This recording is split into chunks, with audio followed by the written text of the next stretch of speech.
السلام علیکم پیارے ویورز اور لسنرز، امید ہے آپ سب خیریت سے ہوں گے۔ یہ ناول وفائی یار، امید ہے آپ سب کو پسند آئے گا۔ ناول پسند آئے تو پلیز لائک، کامنٹ، شیئر اور سبسکرائب ضرور کیجیے گا۔ شکریہ۔ وفائی یار از قلم دعا قریشی۔ قسط نمبر 1۔ خان حویلی میں اس وقت خاموشی چھائی ہوئی تھی۔ رات بھر سے بادل برس کر تھم چکے تھے۔ بادل برسنے کے بعد ہر طرف فضا کافی خوشگوار اور پرسکون ہو گئی تھی۔ ہر منظر صاف اور واضح دکھائی دے رہا تھا، مگر کوئی تھا جس کی صبح آج بھی اتنی خوشگوار نہیں ہوئی تھی۔ جہاں سب منظر بارش کے بعد دھل کر صاف ہو گئے تھے، وہیں ابھی بھی کسی کی زندگی میں کچھ صاف نہ تھا۔ وہ جو کھڑکی کے پاس کھڑا اپنی ہی سوچوں میں گم تھا کہ دروازے پر ہونے والی دستک سے ہوش میں آیا۔ کون؟ ملازمہ فروا تھی۔ آ جاؤ سردار سائیں، سب ناشتے پر آپ کا انتظار کر رہے ہیں۔ ٹھیک ہے تم جاؤ۔ بہرام خان زادہ تیار ہو کر نیچے آیا تو ناشتے کے ٹیبل پر سب ہی آ چکے تھے۔ بہرام خان زادہ نے آگے بڑھ کر اپنی ماں عالیہ بیگم کو سلام کیا۔ انہوں نے پیار سے اس کے ماتھے پر بوسہ دیا اور بہرام خان سربراہی کرسی پر بیٹھ گیا۔ خان حویلی میں صبح کا ناشتہ سب ہی مل بیٹھ کر کرتے تھے۔ اس کے بیٹھتے ہی سب ناشتہ شروع کر چکے تھے۔ بہرام بیٹا، آج پنچایت میں صابر خان کے بیٹے کا فیصلہ ہے۔ جی چچا جان، وہ مختصر سا جواب دے کر ناشتہ کرنے لگا۔ ناشتہ کرتے ہوئے اس نے سب پر ایک چٹتی نگاہ ڈالی تھی اور وہاں سے اٹھ گیا۔ وہ جو وہاں سے جانے لگا تھا کہ عالیہ بیگم نے اس کو پکارا، بہرام بیٹا۔ جی اماں جان، کوئی بات ہے؟ جی بیٹا، آپ کو پتہ ہے آج سعدیہ کے سسرال والوں نے آنا ہے شادی کی تاریخ لینے کے لیے، تو تم وقت سے گھر آ جانا۔ جی اماں جان، مجھے یاد ہے، میں آ جاؤں گا۔ وہ اپنی ماں کو بازو کے حصار میں لیتا، ان کے ماتھے پر بوسہ دیتا باہر چلا گیا۔ عالیہ بیگم اس کی پشت کو دور تک جاتے ہوئے دیکھتی رہی، جب تک کہ وہ نظروں سے اوجھل نہ ہو گیا۔ ردا بیٹا، اٹھ جاؤ، آج یونیورسٹی نہیں جانا کیا؟ جانا ہے اماں جان، وہ بیڈ سے ہی نیم غنودگی میں بولی۔ جانا ہے اماں جان تو پھر جلدی سے نیچے آؤ، میں نے ناشتہ بنا دیا ہے، پھر کہو گی کہ میں لیٹ ہو گئی ہوں۔ وہ منہ بناتے ہوئے اٹھی اور واش روم میں چلی گئی۔ کچھ دیر میں وہ تیار ہو کر نیچے آ گئی تھی۔ اس نے اپنی اماں جان کے گرد بازو ڈال کر بڑے پیار سے کہا، میری پیاری اماں جان، اماں کی شہزادی، چلو اب جلدی سے ناشتہ کرو۔ اماں، آج مجھے یونیورسٹی سے دیر ہو جائے گی۔ کیوں؟ یک لفظی جواب آیا، مجھے اسائنمنٹس جمع کروانی ہے اور آج ان کی آخری ڈیٹ ہے۔ ٹھیک ہے۔ اس کے بعد سدرا بیگم پھر سے خاموش ہو گئی۔ ردا نے ماں کی خاموشی نوٹ کی تو بولی، اماں جان کیا بات ہے؟ آپ بیٹھے بیٹھے کن سوچوں میں گم ہو جاتی ہیں؟ اس نے ہاتھ سے ماں کو ہلایا۔ کہیں بھی نہیں میری شہزادی، تم اچھے سے ناشتہ کرو۔ ردا نے دل میں سوچا کہ وہ ایگزام کے بعد ختم ہونے کے بعد اپنی اماں جان سے اس اداسی کا سبب معلوم کر کے رہے گی کہ ایسی کون سی بات ہے جو میری اماں کو ہر وقت پریشان کیے رکھتی ہے۔ وہ اپنی سوچوں کو جھٹک کر ناشتہ کرنے میں مصروف ہو گئی۔ بہرام خان کی گاڑی پنچایت میں داخل ہوئی، جس کے آگے پیچھے گارڈز کی بھی گاڑیاں تھیں۔ بہرام خان زادہ کی شخصیت، اس کی روبدار پرسنالٹی دیکھنے والوں کی آنکھ میں رشک لیے ہوئے تھی۔ بہرام خان زادہ معراج پور گاؤں کا اور اس سے ملحقہ 10 قبیلوں کا سردار تھا۔ بہرام خان زادہ کا فیصلہ حتمی اور آخری ہوتا تھا۔ وہ اپنے فیصلوں میں پختہ اور پرعزم ہوتا تھا۔ بہرام خان زادہ کی گہری کالی آنکھیں جس مقابل کو ایک مرتبہ دیکھ لیتی تھی، اس کا دل جیسے دھڑکنا ہی بھول جاتا تھا۔ بہرام خان زادہ کی گاڑی رکی تو منیر خان جلدی سے آگے بڑھ کر اس کی گاڑی کا دروازہ کھولنے لگا۔ وہ اپنی گاڑی میں سے باہر نکلا، اپنی اچرک کندھے پر درست کرتے ہوئے وہ چلتے ہوئے اپنی جگہ پر آ کر بیٹھا تو اس کے ساتھ باقی دوسرے سردار بھی اپنی جگہ پر بیٹھ گئے۔ وہ صابر خان سے مخاطب ہوا، بولو صابر خان، تمہارا بیٹا کہاں ہے؟ صابر خان، تمہیں شرافت سے کہا تھا کہ اپنے بیٹے کو میرے حوالے کر دو، مگر تم نہیں مانے۔ سردار سائیں، مجھے خود نہیں معلوم کہ میرا بیٹا کہاں ہے۔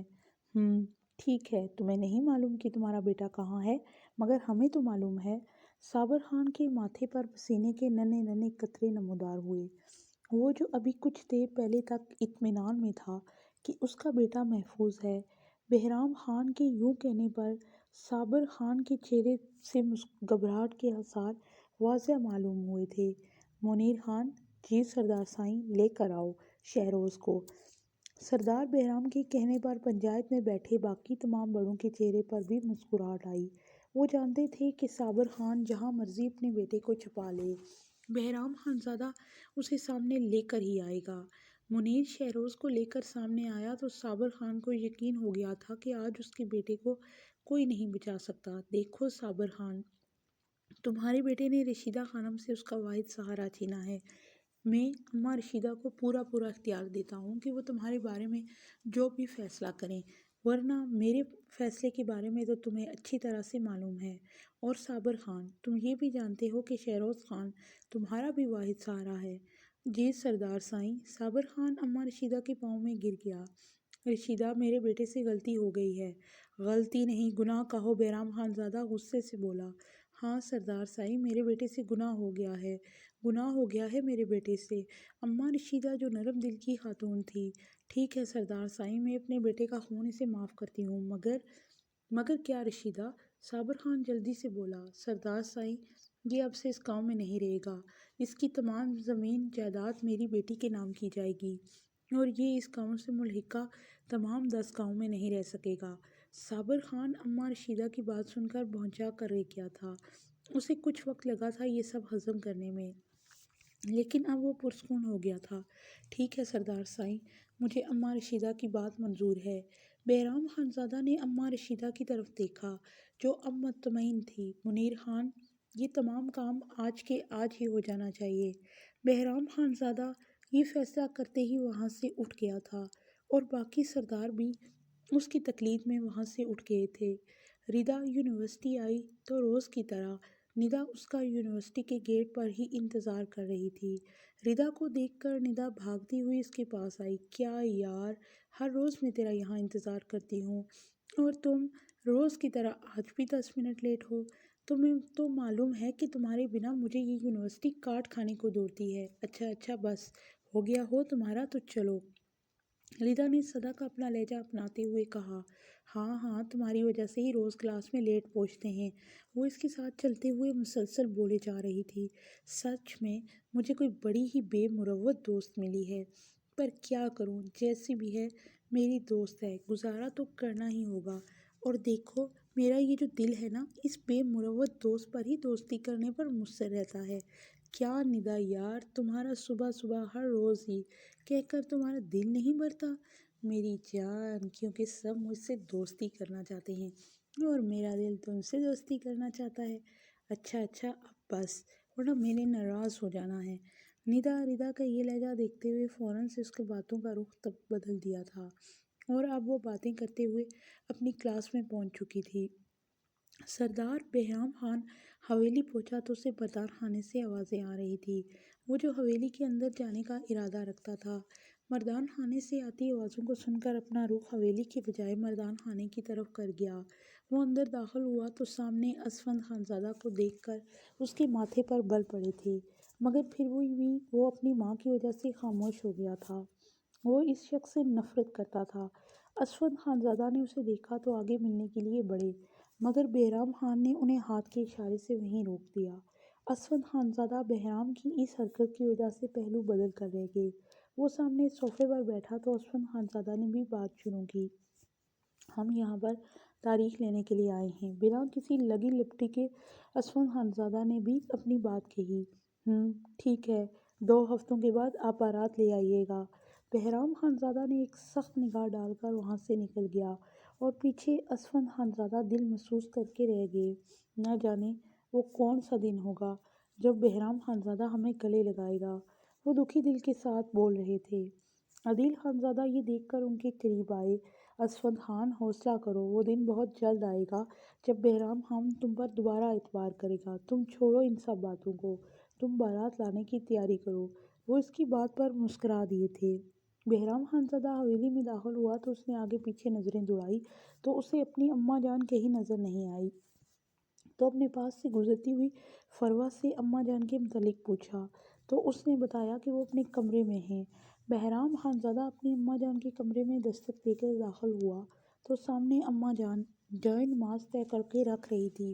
واپس مڑ کر دیکھا تو بہرام کو دیکھ کر وہ مسکرانے لگی۔ وہ بیڈ پر بیٹھی تو بہرام خانزادہ بھی ان کے پاس بیڈ پر آ کر بیٹھ گیا اور ان کی گود میں اپنا سر رکھ دیا۔ اماں جان، میں نے 2 ہفتے کے بعد سعدیہ کی بارات لانے کا کہہ دیا ہے۔ آپ اپنی نگرانی میں تمام تیاریاں مکمل کروا لیجیے گا۔ مگر بہرام تم… ابھی عادیہ بیگم مزید کچھ کہتی، بہرام خانزادہ نے کہا، اماں جان میں 2 ہفتوں کے لیے شہر جا رہا ہوں، وہاں آفس کا کام بڑا ہے۔ بہرام تمہیں کام کرنے کی کیا ضرورت ہے؟ میری جان کتنی مرتبہ کہا ہے۔ اماں جان آپ جانتی تو ہیں کہ یہ میرا شوق ہے۔ تو کیا سرداری کر کے تمہارا شوق پورا نہیں ہوتا جو وہاں چلے جاتے ہو؟ وہ اپنی ماں کی گود سے اٹھتے ہوئے بولا، او میری پیاری اماں جان، جو مزہ وہاں آتا ہے وہ یہاں کہاں؟ وہ شرارت سے بولا، تم کبھی نہیں سدھرو گے۔ وہ مسکرا کر رہ گئی اور ہمیشہ ہی اس کے ایسے مسکرانے کی دعا کرنے لگی۔ اماں جان میں چلتا ہوں، صبح مجھے جلدی نکلنا ہے۔ وہ یہ کہہ کر وہاں سے چلا گیا اور اپنے کمرے میں آ کر سامان پیک کرنے لگا۔ وہ اس حویلی میں موجود صرف 2 لوگوں پر ہی بھروسہ کر سکتا تھا، ایک منیر خان اور دوسری اس کی اماں جان۔ شہر جانے سے پہلے منیر خان کو کچھ ضروری ہدایت دے کر وہاں سے چلا گیا۔ نیدا آج ریدا کے گھر پر موجود تھی۔ وہ ریدا کو اپنے گھر پر رکھی پارٹی پر لینے کے لیے آئی تھی۔ وہ سدرا بیگم سے اجازت لے کر ریدا کو اپنے گھر لے جانا چاہتی تھی، کیونکہ وہ اچھے سے جانتی تھی کہ جب تک سدرا بیگم اجازت نہیں دیں گی ریدا کبھی بھی اس کے ساتھ جانے کے لیے راضی نہیں ہوگی۔ اس لیے آج وہ یونیورسٹی سے سیدھی ریدا کے گھر آ گئی تھی سدرا بیگم کو راضی کرنے کے لیے، کیونکہ پارٹی پر اسے لے جانے کے لیے سدرا بیگم کا راضی ہونا ضروری تھا۔ سدرا بیگم کمرے میں داخل ہوئی تو ان کے ہاتھ میں چائے اور دیگر لوازمات تھے۔ ندا ان کے ہاتھ سے چائے لیتی مسکرا کر کہتی، آنٹی آپ نے کیوں تکلف کیا؟ ندا جس کا تعلق امیر خاندان سے تھا، جہاں ہر قسم کی عیش و عشرت تھی۔ ندا کا باپ جہاں مشہور بزنس مین تھا تو اس کا بھائی مشہور پولیٹیشین تھا اور ماں ڈاکٹر تھی، مگر ندا کی طبیعت ان سب سے مختلف تھی۔ اس نے اپنی اور ریدا کی دوستی کے درمیان کبھی اسٹیٹس کی دیوار نہیں کھڑی کی تھی۔ ندا شوخ اور چلبلی انداز کی مالک تھی۔ وہ ہر وقت ہنستی اور دوسروں کو ہنسانے والی تھی۔ ندا اور ریدا کی دوستی یونیورسٹی میں ہی ہوئی تھی۔ ندا سے جہاں بہت سے لوگ دوستی کے خواہش مند تھے، مگر ندا دوست بنانے میں حد سے زیادہ محتاط رہتی تھی۔ اس نے پوری تعلیمی کیریئر میں صرف چند ایک ہی دوست بنائے تھے۔ وہ کسی سے بھی زیادہ جلدی گھلتی ملتی نہیں تھی، مگر وہ جس سے دوستی کرتی تھی اس کے لیے اپنی جان تک دینے سے گریز نہیں کرتی تھی۔ ندا کو ریدا پہلے دن ہی اچھی لگی تھی۔ ریدا کو دیکھتے ہی نہ جانے کیوں ندا اس کی طرف کھینچی چلی گئی اور اس کا دل اسے ریدا سے دوستی کرنے پر آمادہ کرنے لگا۔ یوں کہیں کہ ریدا سے دوستی میں زیادہ ہاتھ ندا کا ہی تھا۔ آنٹی میں ریدا کو اپنے ساتھ لے جاؤں؟ آج ہمارے گھر پر پارٹی ہے تو پلیز آنٹی۔ ریدا کی ماں سدرا بیگم کبھی ندا کے گھر ریدا کو نہیں جانے دیتی تھی۔ ہر بار وہ ندا کو انکار کر دیتی تھی، مگر اس دفعہ ندا نے ان کو منانے کا پورا ارادہ کیا تھا۔ اب وہ آنکھوں میں آنسو لیے التجائی نگاہوں سے سدرا بیگم کو دیکھ رہی تھی۔ آنٹی پلیز اجازت دے دیں، میں آپ سے اس کی حفاظت کی وعدہ کرتی ہوں، میں اسے خود گھر چھوڑ کر جاؤں گی۔ سدرا بیگم ریدا کی طرف دیکھ رہی تھی جو اس دفعہ بھی اپنی ماں کے فیصلے پر تھی کہ اگر وہ اسے اجازت دیں گی تو وہ ندا کے ساتھ جائے گی، ورنہ نہیں۔ کچھ سوچتے ہوئے سدرا بیگم نے بھاری دل کے ساتھ ندا کے ساتھ جانے کی اجازت دے دی، اس بات سے انجان کہ آج ان کے خدشات سچ ثابت ہونے والے تھے۔ بہرام خانزادہ کمرے میں آیا تو کسی کو کال کر کے اپنے آنے کا بتانے لگا۔ وہ جس کو کال کر رہا تھا وہ شاید کہیں بزی تھا، اس لیے وہ اسے دوبارہ کال ملا رہا تھا، کیونکہ پہلی دفعہ کال نہ اٹھائی گئی تھی، مگر دوسری مرتبہ کال کرنے پر پہلی ہی بیل میں کال اٹھا لی گئی تھی۔ السلام علیکم۔ وعلیکم السلام، کیسے ہو؟ میں ٹھیک ہوں، کل آ رہا ہوں 2 ہفتوں کے لیے۔ وہ یہ بات کر کے بنا مقابل کا جواب سنے فون ٹھک سے بند کر دیا تھا۔ مقابل جس کو کال کی گئی تھی وہ فون کو بند ہونے پر ایسے دیکھ رہا تھا جیسے وہ سامنے کھڑا ہو اور اس سے سالم اپنی آنکھوں سے نکل جائے، مگر وہ اچھے سے جانتا تھا کہ وہ ایسا ہی ہے۔ اب وہ خود سے مخاطب تھا کہ جلدی سے کام کر کے نکل لے، ورنہ وہ سردار سر پھرا مجھے چھوڑے گا نہیں۔ اس کا ذکر کرتے ہوئے جہاں پہلے اسے غصہ تھا، اب اس کی جگہ ہونٹوں پر ہلکی سی مسکان نے لے لی تھی۔ ردا کو لے کر جب ندا جانے لگی تو سدرا بیگم نے اسے بڑی سی شال اڑاتے ہوئے اپنا خاص خیال رکھنے کی تاکید کی۔ ردا جو اپنی ماں سے مل کر اب ہاں میں سر ہلا رہی تھی، ندا جو کہ شال کو بڑی غور سے دیکھ رہی تھی، وہ جو کہ بہت خوبصورت اور کافی بڑی اور مضبوط تھی، اس کا ڈیزائن کافی یونیک تھا۔ ندا کو وہ شال کافی زیادہ پسند آئی تھی۔ وہ سدرا بیگم سے پوچھے بنا نہ رہ سکی، آنٹی یہ شال آپ نے کہاں سے لی ہے؟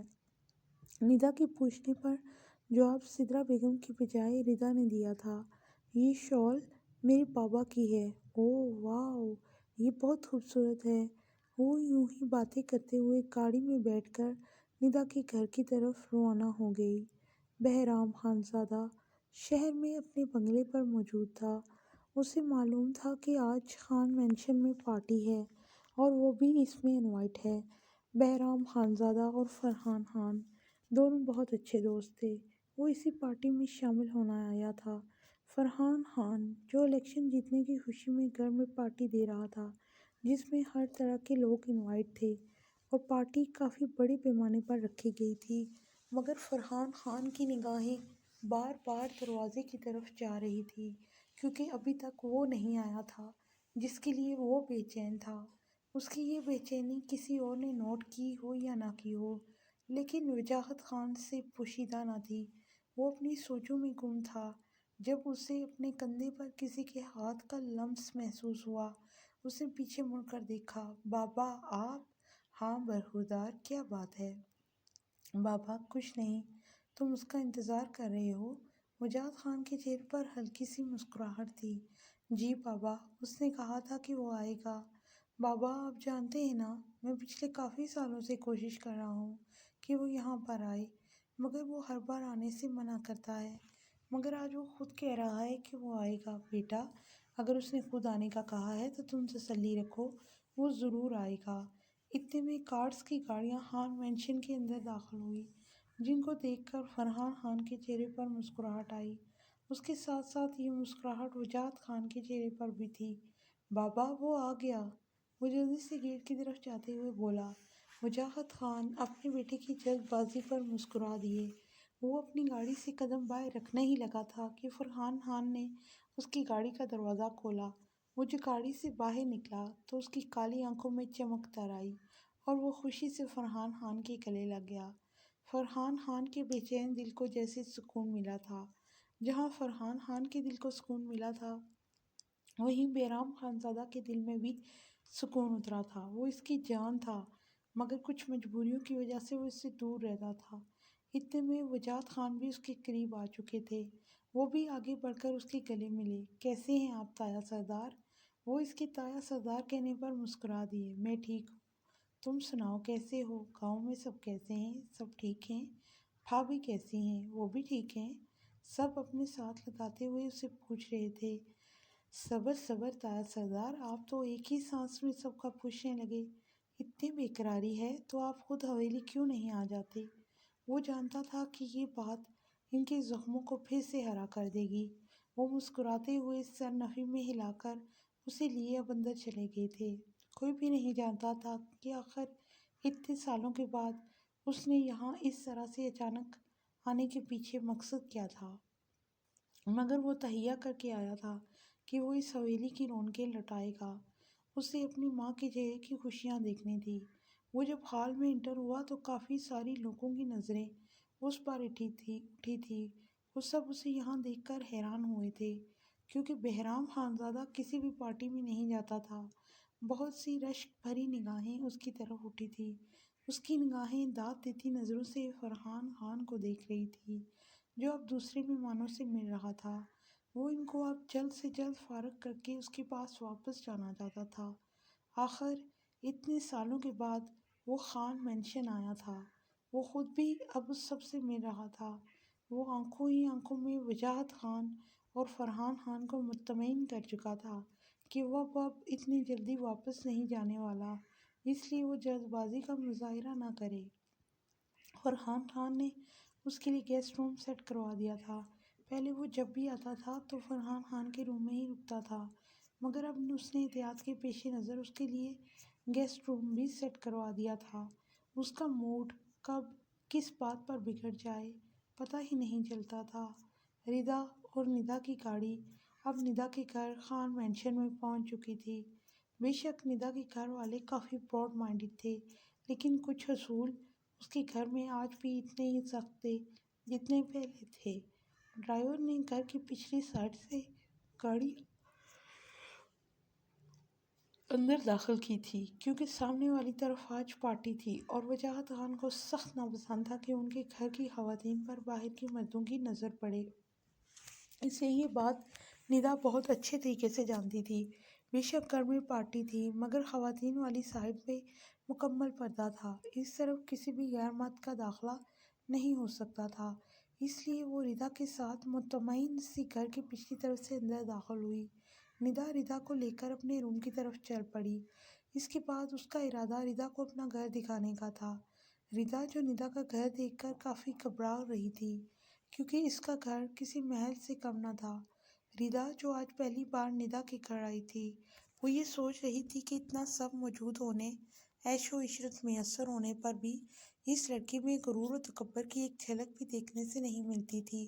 وہ اپنی ہی سوچوں میں گم تھی جب ندا نے ردا کو پکارا، یار ردا یہ شال تو اب اتار دو، یہاں پر اب کوئی بھی نہیں آئے گا، اور ہاں تم فریش ہو جاؤ، میں تب تک کچھ کھانے کے لیے لے کر آتی ہوں۔ وہ ہمیں سر ہلا کر گئی۔ ردا کنفیوز ہو رہی تھی، مگر ندا مطمئن کرتی اسے روم سے باہر جا چکی تھی۔ ردا اپنی شال وہیں بیڈ پر رکھتی اور اپنا دوپٹہ اپنے سر پر اچھے سے اوڑھ لیتی ہے۔ اتنے میں روم کا دروازہ کھلتا ہے تو سامنے سے ندا اور اس کی امی اندر داخل ہوتے ہیں۔ امی، یہ میری بہت اچھی دوست ہے جس کے بارے میں نے آپ کو بتایا تھا۔ شازمہ بیگم کو دیکھ کر ردا جلدی سے آگے بڑھتی ہے اور ان کو سلام کرتی ہے۔ وہ جو ردا کو ایک لمحے کے لیے دیکھ کر محبوط ہو جاتی ہیں کیونکہ اس کا چہرہ انہیں کسی کی یاد دلا رہا تھا، لیکن جلد ہی خود پر قابو پا لیتی ہیں۔ وہ مسکرا کر اس کی سلام کا جواب دیتی ہیں اور آگے بڑھ کر اسے گلے لگا لیتی ہیں۔ شازمہ بیگم کو اپنے دل میں عجیب سا سکون محسوس ہوا تھا ردا کو گلے لگانے پر، ویسے سکون جو انہیں کبھی اپنی بہن کے اس عزیز ترین ہستی کو لگا کر ملتا تھا۔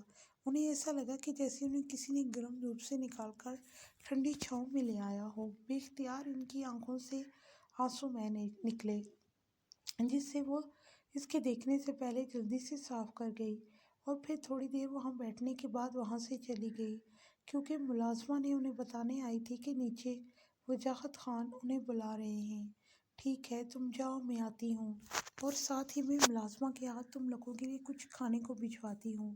وہ یہ کہہ کر کمرے سے نکل گئی تھی۔ ردا جو شازمہ بیگم کے گلے لگنے پر اس کی بھی حالت کچھ مختلف نہ تھی، حالانکہ وہ ان سے پہلی دفعہ ملی تھی، مگر ان سے گلے ملنے کے بعد اسے بھی ایسا ہی لگا تھا کہ وہ اپنی ماں سے ہی گلے ملے ہو۔